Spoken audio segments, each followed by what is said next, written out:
जिस शायर, जिस शख्सियत से, जिस कवि से मैं गुजारिश कर रहा हूँ, देखिए मैं ईमानदारी से कहूँ तो मैंने उनके बारे में सुना है, लेकिन मैं पहली दफे उनको सुनूंगा। और यकीनन जिस तरह से वो कविता कहते हैं, वो भगवान कृष्ण की धरती ब्रज से, ब्रज महोत्सव है तो मथुरा से वो आए हैं, राम सरीन साहब। मैं उनसे गुजारिश करता हूँ कि वो आए और अपनी रचनाओं से हम सबको नवाजें।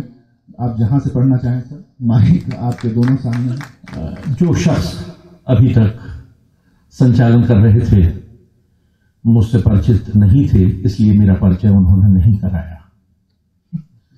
मेरे व्यक्तित्व की महानता इसी में है कि मैं उस शहर से आया हूं जिस शहर में आदरणीय डॉक्टर अशोक चक्रधर ने अपनी जवानी गुजारी थी। हालांकि जवान तो अब भी हैं, लेकिन पुरुषों के बारे में तो साहब ये कहा जाता है कि पुरुष हमेशा जवान रहता है। वो घुटनों से भले ही अटल बिहारी हो जाए, दिल से एनडी तिवारी बना रहता है।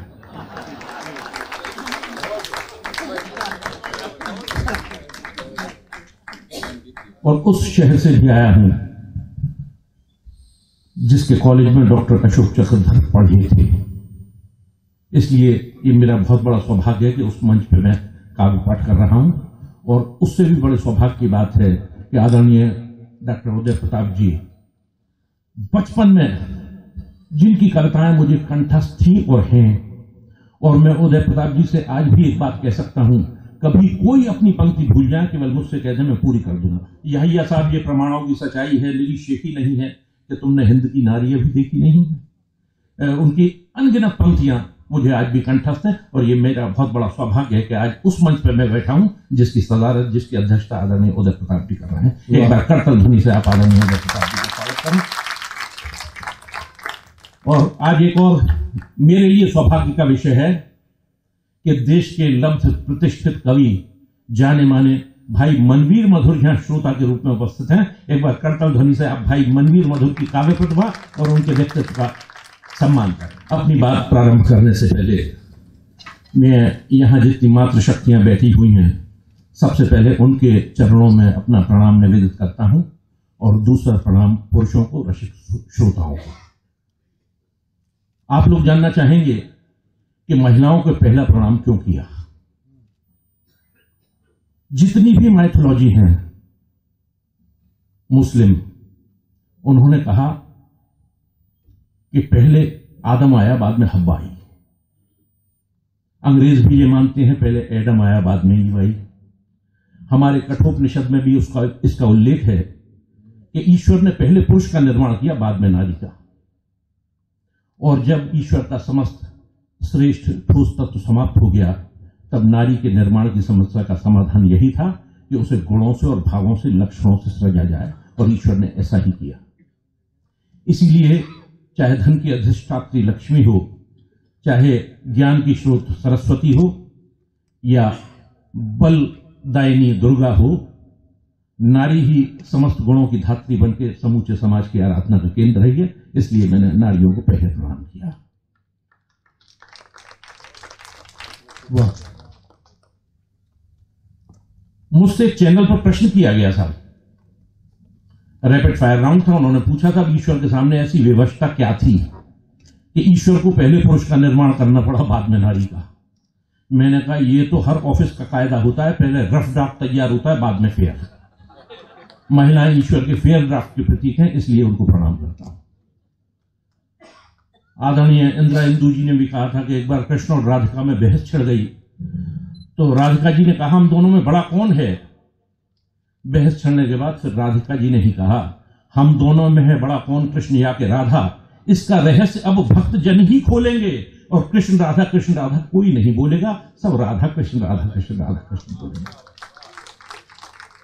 और इसे हास प्रयास के माध्यम से भी समझ लीजिए कि नारी यदि समाज में नर से बड़ी न होती, नारी यदि समाज में नर से बड़ी न होती, तो 2 रुपए का घड़ा 200 की घड़ी न होती। खैर, आज हमें सुनना है, मैं बहुत थोड़ा सा वक्त आपका लूंगा। आज हमें सुनना है आदरणीय उदय प्रताप जी को, कुंवर जावेद, आहा, जिनके गीत सुनकर के एक पीढ़ी जवान हुई है। गुलमोहर, गुलनार, चमेली या गुलाब की प्रिय सहेली, मैं चाहूंगा इस गीत से आज वो आगाज करें। चलिए मैं एक बहुत छोटी सी पंक्ति आपको समर्पित करता हूं, और पंक्तियां कुछ इस तरीके से रही कि आप ये समझ लीजिए कि एक महिला ने कुछ हमसे कहा और हमारे व्यक्तित्व के बारे में बहुत हल्की बात कही कि आप लोग क्या हैं, आप लोगों की औकात क्या है। तब कहीं कुछ पंक्तियों ने जन्म लिया। मैंने कहा अगर आप कोयल हैं तो हम कौआ हैं, हम मानते हैं। आप कोयल हैं, हम कौआ हैं, हम मानते हैं, लेकिन हमारा भी अपना कुछ। तो यहां से कुछ पंक्तियों ने जन्म लिया। वो एक छोटी सी रचना आपको समर्पित करके अपनी वाणी को विराम दूंगा कि एक दिन कौए से कोयल बोलती है यूं चहककर, एक दिन कौए से कोयल बोलती है यूं चहककर, पात्र बनते हो घृणा के क्यों सुनाते कर्कशी स्वर। कोयल का सबसे बड़ा अवगुण यह होता है कि कोयल कभी अपना घोंसला नहीं बनाती। कौए के घोंसले में अंडे दे करके आती है, ये ईश्वर के यहाँ का विधान है, और कौआ उसे अपने समझ करके सेता है और उसमें से कोयल के बच्चे निकल करके चले जाते हैं। यहां से कुछ थोड़ी सी प्रतीक कि एक दिन कौए से कोयल बोलती है यूं चहककर, पात्र बनते हो घृणा के क्यों सुनाते कर्कशी स्वर। देख लो मुझको मैं कितना बोलती हूं मधुर वाणी, मोहती में मन सभी का प्रेम सब करते हैं प्राणी। भावनाएं हर तरह की यूं तो मेरे मन भी आती, किंतु मैं मृदु स्वर सुनाकर कार्य सब अपने बनाती। प्रेम से हर कार्य संभव, बोलते हैं सच्चे तेरे, देख लो कर्कश तुम्ही पर पालते हो पुत्र मेरे। अरे बोलकर देखो मधुर स्वर, हर तरफ बस प्यार होगा, इस जहां के हर कदम पर आपका अधिकार होगा। सत्य क्या है कौन पूछे, स्वर बनावट से ही भर दो, आज से ही आप मृदु स्वर बोलना प्रारंभ कर दो। कौए का जवाब अगर कहीं आपको अच्छा लगे तो मैं भरपूर आपकी तालियां चाहूंगा। कौए ने जवाब दिया है, वो चंद पंक्तियां रखता हूं कि एक दिन कौए से कोयल बोलती है यूं चहककर, पात्र बनते हो घृणा के क्यों सुनाते कर्कश स्वर। देख लो मुझको मैं कितना बोलती हूं मधुर वाणी, मोहती में मन सभी का प्रेम सब करते हैं प्राणी। भावनाएं हर तरह की यूं तो मेरे मन भी आती, किंतु मैं मृदु स्वर सुनाकर कार्य सब अपने बनाती। प्रेम से हर कार्य संभव, बोलते हैं सबसे तेरे, देख लो कर्कश तुम्ही पर पालते हो पुत्र मेरे। बोलकर देखो मधुर स्वर, हर तरफ बस प्यार होगा, इस जहां के हर कदम पर आपका अधिकार होगा। सत्य क्या है कौन पूछे, स्वर बनावट से ही भर दो, आज से ही आप मृदु स्वर बोलना प्रारंभ कर दो। तो बात सुन कोयल की कौए ने कहा गंभीर होकर, बात सुन कोयल की कौए ने कहा गंभीर होकर, तुम करेला भी खिलाना जानती मधु में डुबोकर।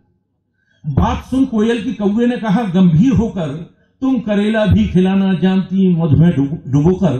सत्य कड़वा झूठ मीठा है सभी पहचानता हूं, कह रही हो बात ये बात मैं भी जानता हूं। सत्य कड़वा झूठ मीठा है सभी पहचानता हूं, कह रही हो बात ये बात मैं भी जानता हूं कि कर्कशी स्वर से कोई भी प्यार कर सकता नहीं है, किंतु बोलूं झूठ मन स्वीकार कर सकता नहीं है।